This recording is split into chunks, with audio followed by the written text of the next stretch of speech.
Melbourne, c'est l'ambiance, le public, le parc et ces choses-là. La beauté du circuit entre les arbres, on se ressent vraiment dans un parc. Et aussi un petit peu de jet lag.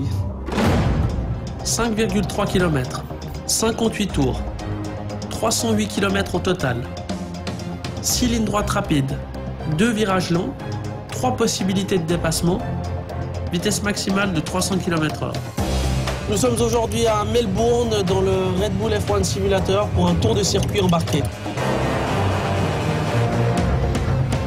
Premier virage ici à Melbourne, très important, il conditionne toute la ligne droite qui suit.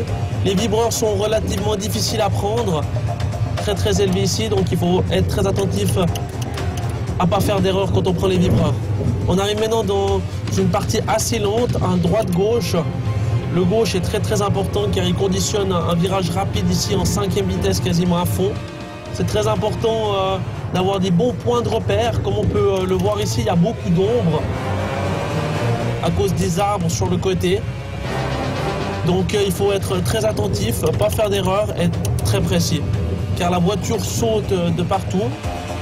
Donc pas trop de risques dans ce virage-là avant de repartir pour une longue ligne droite et la partie rapide du circuit. On arrive maintenant dans un gauche-droite à plus de 200 km/h. C'est les virages les plus rapides sur ce circuit de Melbourne. C'est une partie vraiment que j'aime beaucoup. Et ensuite on repart de nouveau pour une longue ligne droite. Comme on peut l'apercevoir, il y a beaucoup de lignes par terre. Donc, comme je l'ai dit auparavant, les points de freinage sont très importants.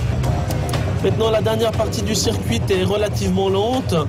On arrive dans un petit gauche où là, le plus important, c'est de rester sur l'intérieur. Il y a toujours plus d'adhérence avant d'arriver dans le dernier virage qui nous donne sur l'arrivée de ce circuit ici à Melbourne.